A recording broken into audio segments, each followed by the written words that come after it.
when creators are trying to become influencers, I think they're making a mistake. I think when a creator is trying to create content that's organic to themselves and that they're passionate about, that's when an audience really starts to latch on. I think that subconsciously people can realize when, someone's just making a video for clicks and they don't care about the content, they're not passionate about it, versus when somebody's like really engaged with the content they're making and they love it.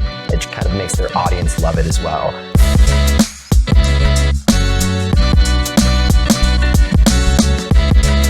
So welcome back to Beyond the Hype. Thanks for having me. Thank you for being here. Today we have Zak. Introduce yourself. What do you do? Yeah, my name is Zak. I work in the creator economy, specifically in marketing. So I'm the head of strategic growth for a company called VidIQ. And I joined this company through acquisition of a tech startup in the education space for creators. Okay, nice. Again, thank you for being here. Of course.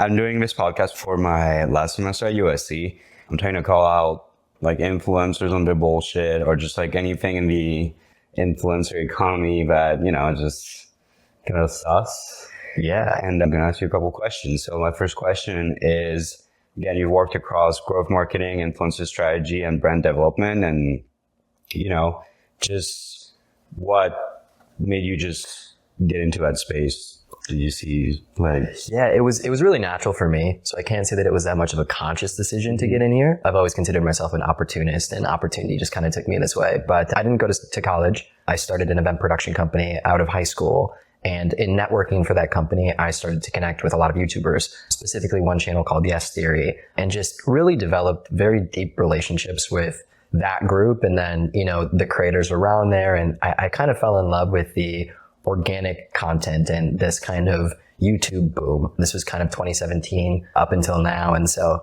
just watching creators go out and create organic content when they're true to themselves, it was really inspiring to me. And, just kind of connecting that with strategic marketing for brands has always been very attractive and it feels creative. So I kind of just found myself gravitating towards it. Nice. I didn't know if that's, Yes Theory was the connection with probably with Tim, because I live with Zak, he's my roommate. And Tim is another one of our roommates. And when I met Tim, he just talked about Yes Theory all the time. Yeah. I didn't know you also work for a creator now. Mm-hmm. Oh, I did a little bit of research. I know that they're known for helping influencers level up their content and strategy. And in your experience, what are the biggest mistakes new creators make when trying to become influencers, or even just, creators that have been successful and what they don't know how to do to stay relevant?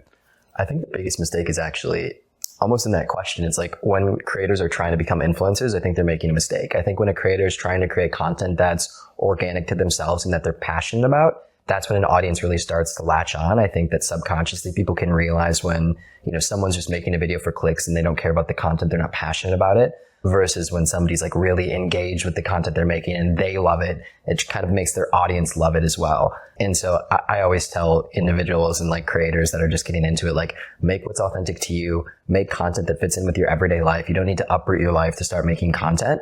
But if you're not enjoying it, if you're not passionate about it, you're going to burn out so fast and you're not going to have any fun doing it either. I always say it's so much better, even if it doesn't work out, to be able to look back on the content and be like, wow, I love these videos. It's a scrapbook for me, versus looking back at it and being like, what in the world was I making?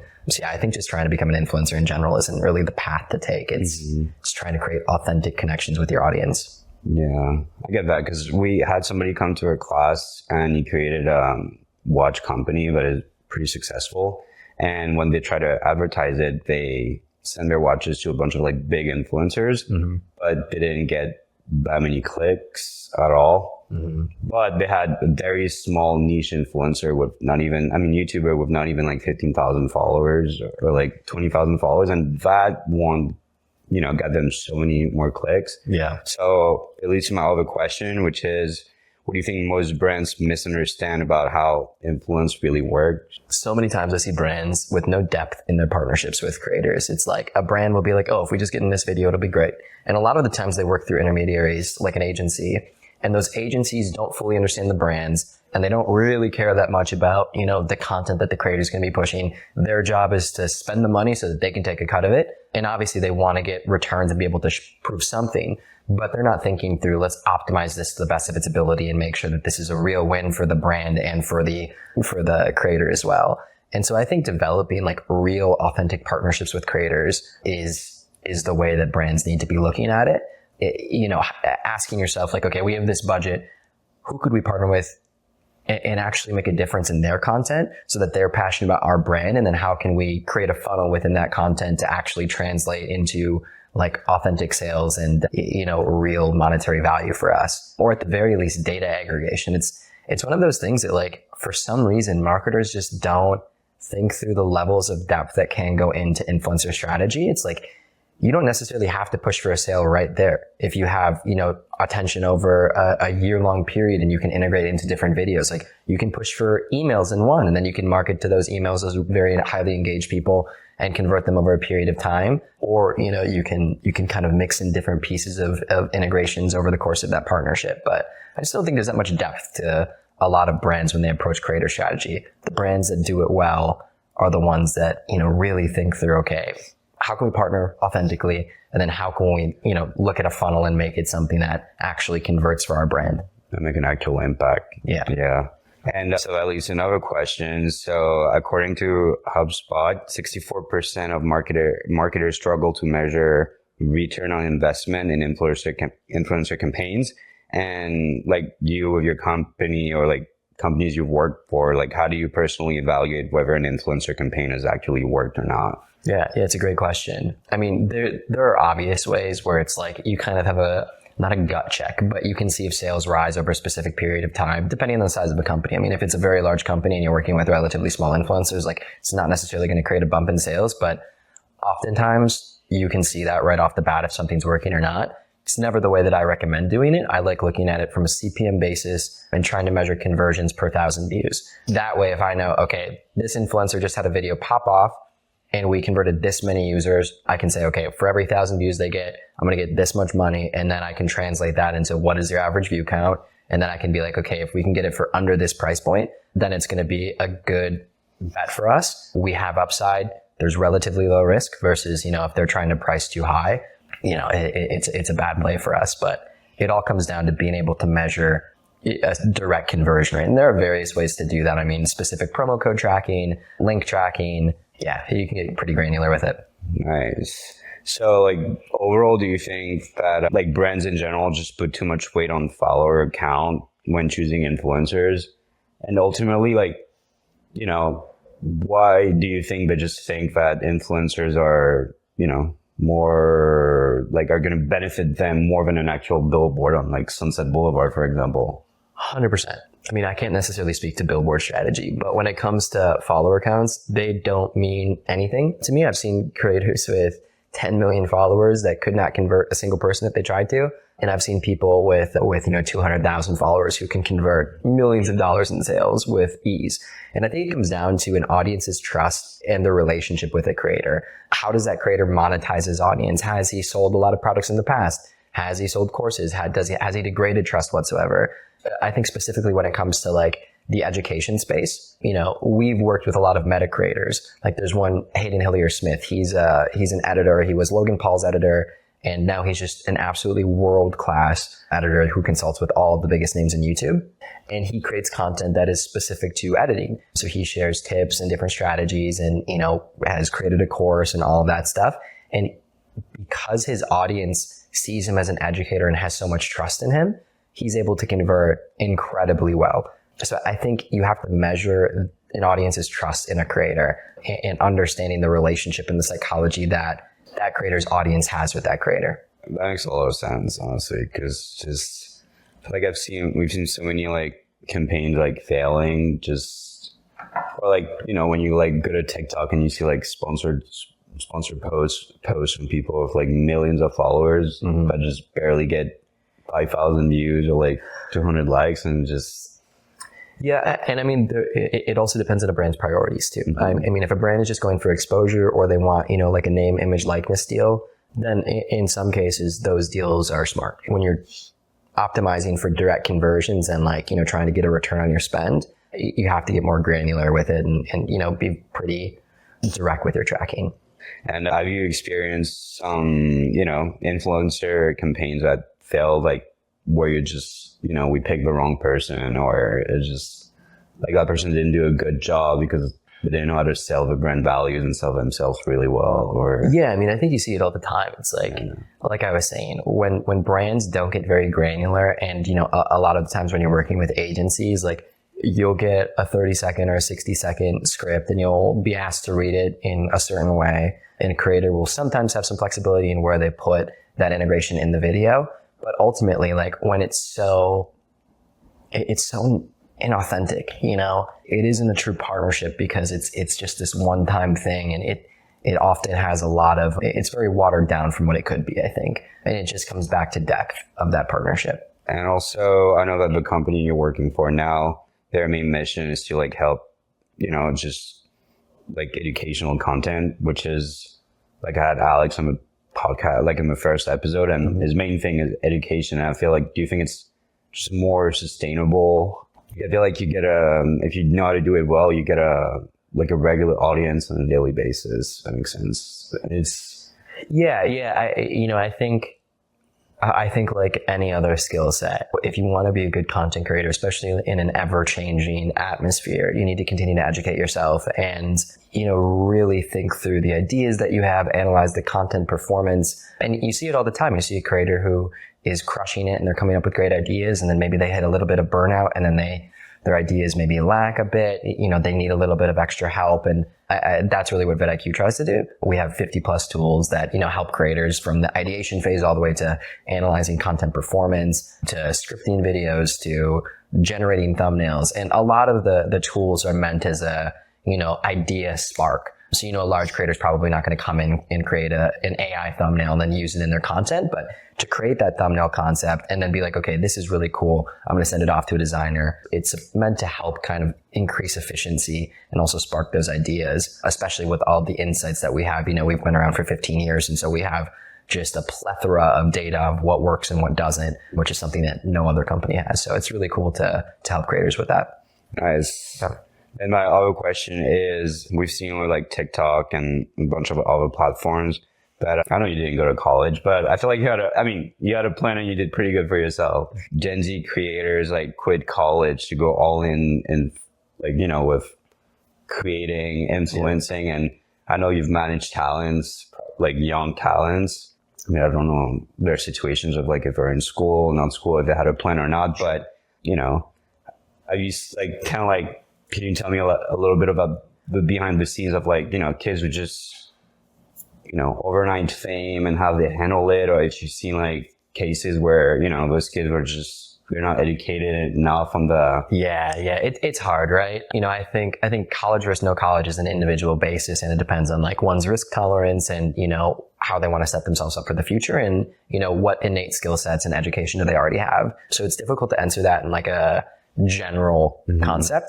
But I think when it comes to young people gaining significant traction on social media, it's a really tough call. And I've seen it so many different times when you have younger kids, young high schoolers, sometimes even middle schoolers, absolutely blowing up on social media. And it's like, crazy. Man, it's insane to watch how much money they've made and just continue to make. And I think the thing that I always recommend is trying to set yourself up with diversification. I mean, in business ventures, for example, one thing I always recommend to creators is data aggregation. It's like, you might not have a use for emails now, but if you ever want to launch a product or you want to launch a service or anything like that, collect emails, start a newsletter so that you can have that one-to-one connection and you're not dependent on any social media platform. And then, say one day your YouTube stops getting views, say one day YouTube goes away or TikTok gets banned, you still can maintain those relationships and start something else. So I always recommend,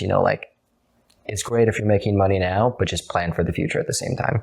Yeah. Great advice on the managing talents and everything. Cause again, like you said, I think we see it a lot, just kids just not even know, they don't even know how to, take care of their own money. Yeah. And I feel like, when it comes to a point of a kid, just as simple as like making more money than their own parents, that can be... Yeah. It's a really tricky thing where, I've seen every situation from parents taking advantage of their kids and, kids not, parents not having enough control over their kids, and those kids going absolutely wild. And so it's really touchy.